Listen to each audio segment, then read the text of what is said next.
오늘은 시편 34편 17절에서 22절까지의 말씀을 가지고 고난과 시련을 이겨내는 방법이라는 제목으로 하나님의 은혜를 함께 나누도록 하겠습니다. 우리는 이 세상에 살면서 고난과 시련을 당연시해야 합니다. 사실 우리 크리스찬들이 가장 잘못 생각하고 있는 것 중에 하나가 예수교인이 되면은 그 다음부터는 그저 꽃길 영화로운 아주 그냥 좋은 일만 잔뜩 일어나고 생명의 축복을 받고 부귀 영화를 누리는 그러한 아주 잘 사는 모습으로만 연상하는 잘못된 생각들을 가지고 있습니다.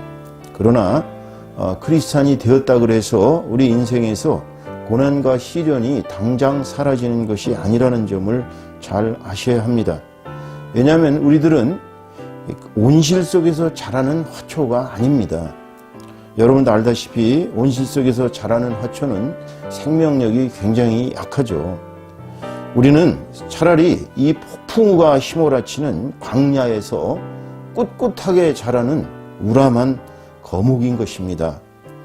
여러분, 고난과 시련을 이겨내지 못하는 사람들이 생각보다 많이 있습니다. 우리가 생각할 때 세상에서 가장 그래도 제일 좋은 학교라고 여기고 있는 하버드, 그리고 이공계통의 MIT 대 같은 데의 학생들 중에 약 1년에 30% 정도의 탈락률이 있습니다. 처음에 들어갈 때는 얼마나 기뻤겠어요. 세계 최고의 대학들에 들어갔다고 아주 경사가 나겠죠. 또 주변의 사람들도 부러워하고 모든 사람들이 부러워합니다. 그러나 들어가는 그날로부터 시작해서 이제 그 사람들은 졸업하는 그날까지 험난한 가시밭길입니다. 얼마나 냉정하냐면은 입학한 사람들의 30%를 무조건 잘라내는 그런 아주 어떻게 본다면 우리 한국적인 눈으로 본다면 악랄한 그러한 정책을 피고 있습니다. 그러다 보니까 견디지 못한 사람들이 자살하는 율이 굉장히 많습니다. 그렇다고 해서 그 학교가 책임을 지느냐? 그렇지가 않아요. 그건 자기네들이 이겨내지를 못했기 때문에 학교에서는 거기에 대해서 일체의 책임을 지지 않습니다. 그건 왜 그렇습니까? 그분들은 하버드나 MIT라는 높은 학교의 명성에 기대서 자신의 인생이 필 줄 알았는데 시작 날부터 시작해서 계속 고난과 시련이 연속되다 보니까 그것을 이겨내지 못하고 자기의 생명을 끊는 경우가 되겠습니다. 여러분, 우리 주님 예수님도 고난을 받으셨습니다. 주님께서 평탄하게 그저 설교나 하시다가 평탄하게 인생을 마감하신 분이 아니라는 것입니다. 우리의 믿음의 선진들을 살펴볼까요? 모세 선지자, 광야에서 80년가량, 광야에서 40년, 총 애굽에서 40년을 살고 광야에서 40년 양치기로 남의 집 머슴살이를 40년을 하면서 인생의 어떤 가는 길을 그는 배웠습니다. 이 세상에서 가장 온유한 사람이라는 말을 들을 만큼 온유해지기 위해서 40년의 고난을 겪었다는 말씀이죠. 요셉은 또 어떻습니까? 요셉이 애굽의 국무총리가 된 것만을 강조하지만 요셉은 국무총리가 되기 전에 무려 13년 이상을 남의 머슴살이, 노예살이, 그리고 감옥살이 엄청난 고통을 겪은 끝에 하나님의 은혜로 그는 그렇게 애굽의 국무총리까지 됐던 것입니다. 히브리서 2장 18절에 보면요, 이렇게 얘기하고 계십니다. 그가 시험을 받아 고난을 당하셨은즉 시험 받는 자들을 능히 도우실 수 있느니라. 그렇습니다. 예수님께서는 고난을 받아보셨습니다. 시험을 당하셨어요. 모든 고난을 겪으셨기 때문에 우리 인생의 고난과 시련을 알고 계십니다. 오늘 본문 19절의 말씀도 비슷한 말씀입니다. 의인은 고난이 많으나 여호와께서 그의 모든 고난에서 건지시는도다 그랬어요. 여러분이 물론 나는 의인이다라고 자부하실 만한 분이 몇 분이나 되신지 모르겠습니다. 저 자신 또한 제가 의인이라고 자부할 수가 없습니다. 의인들도 고난을 받습니다, 여러분. 그러니까 고난받는 거를 당연하게 생각하시면 되겠어요. 그리고 우리가 고난과 시련이 다가와도 이 고난과 시련은 우리를 연단시키려는 하나님께서 우리에게 큰 상급을 주시기 위해서, 우리를 더 큰 인물로 만드시기 위해서 우리를 연단하신다고 생각하신다면 능히 이 연단과 이 시련과 이 고난을 우리는 겪어낼 수가 있는 것이죠. 아마 이 세상에서 가장 큰 고난을 겪은 사람 중에 하나가, 물론 예수님 이외에 아마 성경에서는 욥이 아닌가 그렇게 생각됩니다. 욥은 참 끔찍한 고통을 겪었죠. 아내를 빼놓고 정말 모든 아들딸, 10명이나 되는 아들딸이 다 죽었고, 수천 필의 정말 소떼들, 양떼들, 그런 엄청난 재산이 다 상실됐고요. 온몸에는 악창이 나가지고 오직이나 심했으면은 기와장으로 몸을 긁어댔다고 합니다. 그런데 욥은 그 엄청난 시련 가운데서도 이렇게 말했다고 합니다. 내가 가는 길을 그가 아시나니 그가 나를 단련하신 후에는 내가 순금같이 되어 나오리라. 딴 책에서는 이걸 정금같이 되어 나오리라고 이야기를 했습니다. 욥은 하나님께 대한 굳센 신뢰를 가지고 그 고난과 시련을 이겨낸 것이죠. 그러니까 우리는 이 세상에 살면서 고난과 시련이 와도 당연하게 고난과 시련은 우리에게 있을 수 있다고 생각하시고, 문제는 이제 어떻게 이 고난과 시련을 대처해야 하는가 하는 것입니다. 여러분, 고난과 시련은요, 자기가 잘못해서 일어나는 경우도 있고, 또 두 번째로는 하나님께서 고난을 불어주시는 경우도 있어요. 또 심지어는 자기 혈족이나 친구 때문에 고난을 경험하는 경우도 있습니다. 세 가지로 우리가 고난과 시련을 대처하는 방법을 알아볼까 합니다. 첫째는 고난과 시련이 순전히 자기의 죄 때문에 일어난 경우입니다. 야고보서 2장 14절에서 15절까지의 말씀을 보면 이렇게 얘기하고 있어요. 오직 각 사람이 시험을 받는 것은 자기 욕심에 끌려 미혹됨이니 욕심이 잉태한 즉 죄를 낳고 죄가 장성한 즉 사망을 낳느니라 그랬어요. 그 죄가 우리에게 고난과 시련을 가져온다는 얘기예요. 여러분, 예를 들어서 술 좋아하시는 분들 아시죠? 술의 경우가 얼마나 중독성이 강하냐면요, 나중에는 술을 안 먹으면 살 수가 없는 지경이 됩니다. 술을 안 먹으면 막 손을 부들부들 떨고요. 술을 못 먹으면 아주 괴로워서 죽으려고 그래요. 결국은 알코올 중독증으로 죽는 경우가 엄청 많지 않습니까? 그게 바로 알코올 중독이라는 죄를 자신이 스스로 저지른 거예요. 술을 처음에 시작할 때에 적정량을 마시고 끊었다면 아마 그렇게 큰 죄가 되질 않았겠죠. 하지만 욕심이 계속 잉태하다 보니 죄가 죄를 낳아서 결국은 죄가 커지다 보니까 사망을 낳는 예가 되는 것입니다.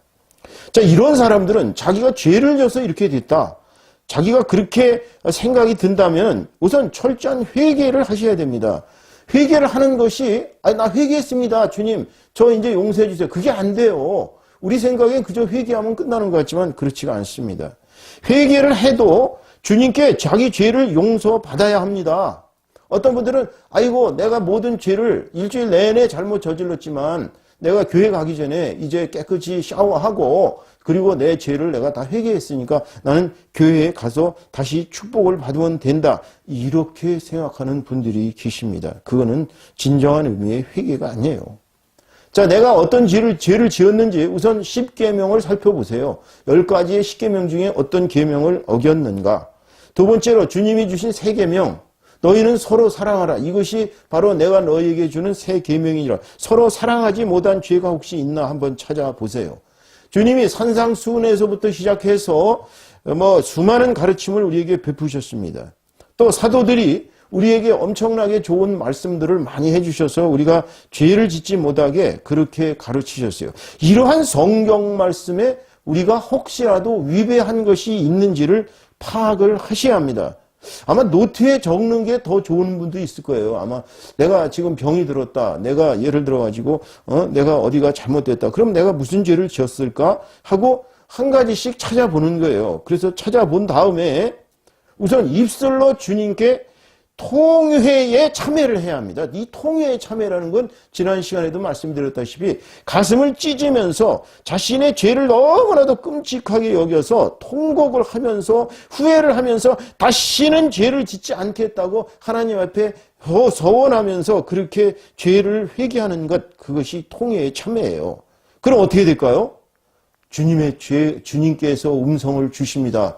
네 죄를 사하였노라라는 음성이 들립니다. 본 목사도 많은 죄를 지었던 사람이기 때문에 이것을 실제로 경험을 해봤습니다. 뭐 꿈에서 들었든 아니면 현실에서 들었든 아니면 설교를 듣다 들었든 목사님을 통해서 들었든 주님의 음성이 들려요. 네 죄를 사하였다는.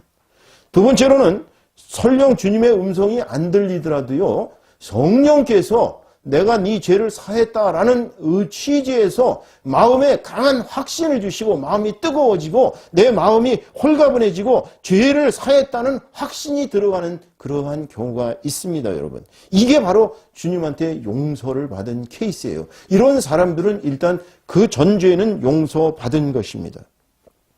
두 번째로는 고난과 시련이 자신의 죄 때문이란다면 혹시 주님께 서원한 것을 행하지 않은 게 있는가 살펴보세요. 분명히 주님께 자기가 뭘 하겠다고 약속해놓고 일방적으로 안 하는 경우가 있습니다. 이럴 경우에 바로 서원한 것을 이행을 하든지 이행을 못하면 거기에 상당할 만한 그 죄값을 자신이 치러야 합니다.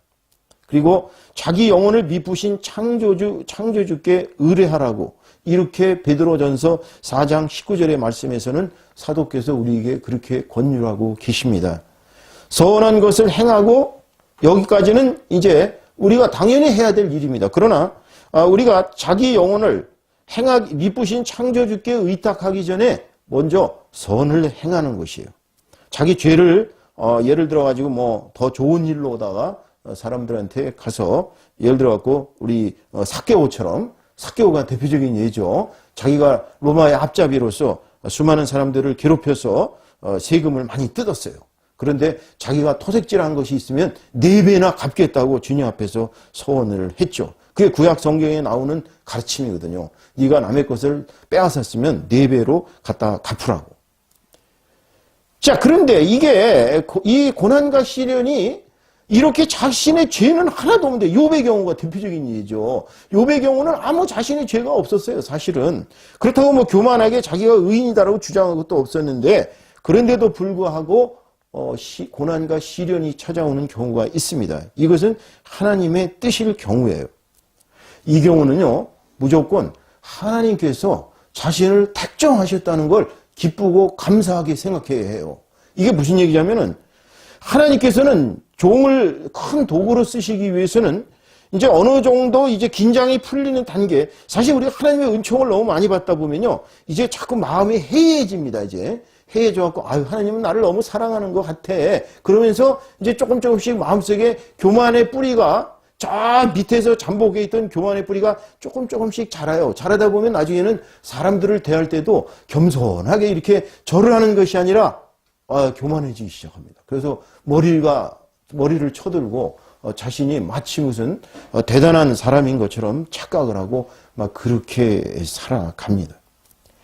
이런 경우에는 주님께 대한 이건 충성스러운 행동이 아니거든요.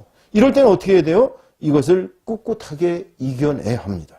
주님께서 주시는 고난과 시련은 사실은 영광의 길에 이르는 아주 좋은 그러한 안배거든요. 주님께서 우리를 안배하고 계시단 말이에요. 그러니까 어느 정도 우리가 성장하면 또 시련을 주십니다. 제가 예전에도 한번 설교 시간에 얘기했는지 모르겠는데 저희 고등군의 신학교에 아주 세계적으로 유명한 시인이자 하버드를 졸업하신 세계적인 시인이자 목사님이자 저희 학교 교수분이 한 분 계셨어요. 근데 그분에게도 저는 무슨 시련이 있을까 그랬는데 그분은 어린 아들이 어렸을 때 성폭행을 당해가지고 그 상처가 너무나도 크다 보니까 너무나도 이제 괴로워하시는 거예요. 그래서 제가 그분에게 다윗의 경우 예를 들어서 위로의 편지를 보낸 적이 있습니다. 너무나도 잘 나가는 사람들은요, 한 가지라도 하나님은 반드시 고난과 시련을 주십니다. 정 안 되면 자식들이라도 고난과 시련을 통해서 성장할 수 있도록 그렇게 하나님께서 우리를 연단하고 계시는 거예요. 이런 경우는 감사드려야 돼요.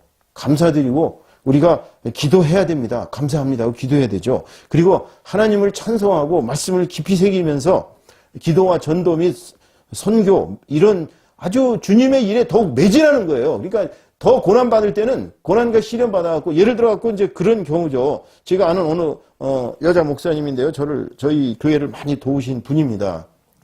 이 목사님은 정말 하나님한테 서원한 것을 지키기 위해서 한 달에 10만 원씩을 계속 이제 헌금을 하겠다고 약속을 한 거예요. 그러면은 첫 달에 10만 원 내고, 둘째 달에는 20만 원 내고, 셋째 달에는 30만 원 내야 될 거 아니겠어요?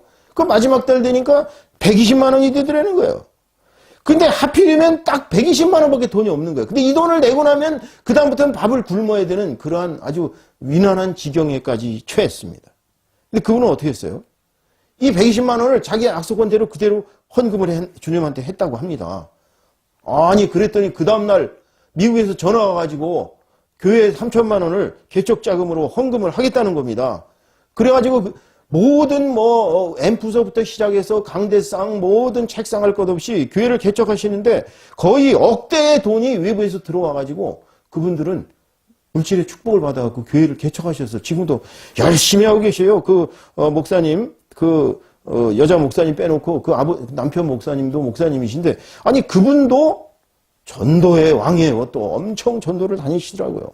이게 바로 고난과 시련이 하나님의 뜻일 경우라 할지라도 꿋꿋하게 이겨내면서 하나님의 뜻에 따라 살아가는 경우가 되는 것입니다. 세 번째로는요, 이 고난이 자기하고는 관계가 없는 것 같은데 자기 혈족이나 인척이나 친구 등이 고난과 시련을 받는 경우, 우리는 그 사람들과 핏줄로 엮여 있고 또 연줄로 엮여 있어요. 인척이기 때문에.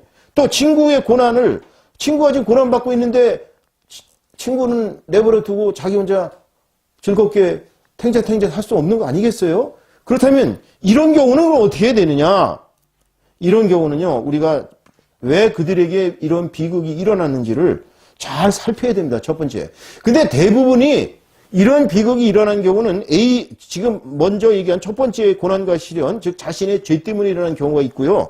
두 번째는 고난과 시련이 하나님의 뜻인 경우가 있거든요. 그래서 그것을 살펴서 그 사람들에게 잘 설명을 해줘야 됩니다. 이 고난은 결코 그냥 온 것이 아니다. 마귀가 이걸 역사했을 때 그 마귀는 왜 그걸 우리를 흔드는지를 잘 그들에게 주지시켜야 돼요. 주지시키고 그들이 믿음이 없는 사람들이면 믿음으로 돌아오도록 설득을 해야 됩니다. 그리고 우리가 기도를 시작해야 돼요. 바로 그들을 위해서. 자, 그 다음에는 전 세계 믿음의 형제 자매들에게 중보의 기도 네트워크를 가동해달라고 부탁을 해야 됩니다. 저에게는 장인어른이시고 제 사모에게는 이제 우리 아버님이신 분이 작년 9월 5일 날 큰 교통사고를 당했습니다.